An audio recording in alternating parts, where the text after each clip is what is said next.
chokwadi chokuda pachena. Vanhu panguva ino vakunyasa kuona results ava government failure.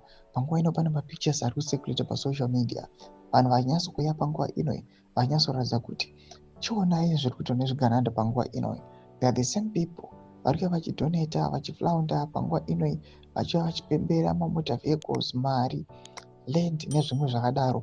But communities chokwadi chiri kuda pachena zvichazoratidza kuti aiwa these people have failed. Zanapena mashoko sezvamuri kuona even mapictures. Real picture amuri kuona zvinyasoonekwa kunzi muma-CBDs communities aiwa migwagwa health sectors nezvimwe zvakadaro panguva ino zviri in a dilapidated state. Subscribe or like on the bell icon. News box inokudanyira chiti the face of Zimbabwe governance failure.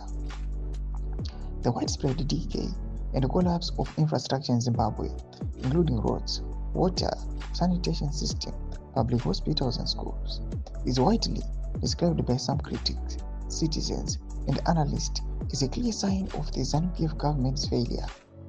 The dilapidation, as shown by the picture of Kaguvi Street in Harare, is largely attributed to decades of mismanagement, corruption, and failed economic policies under ZANU-PF's disastrous 45-year rule. Ndomashwari kuda panguva ino vanachiti aiwa mugwagwa muri kuona uyo muri Zimbabwe itori mugwagwa uri munyika yeZimbabwe. Panguva ino wamuri kutoona uwo situation ndo zvaitori muchiona mapotholes mvura inyasi kukolekta inyasi kuzenga mumapotholes.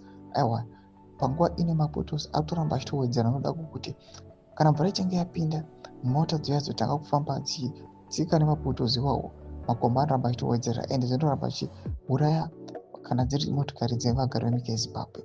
Mashoko ari kubuda panguva ino ari kuonekwa kuti this is a result of failed politics. Panguva ino chinoonekwa kuti they just prioritize kumaintaina kana kusecure their positions maoffices, but kana kuri kuprovide maservices aiwa vanokanganwa zvavo. Pinda kuma section yedu kuti mafunguro enyu muri kudii pamusoro pechiriko ichi. So unsubscribe or like, catch it on the bell icon.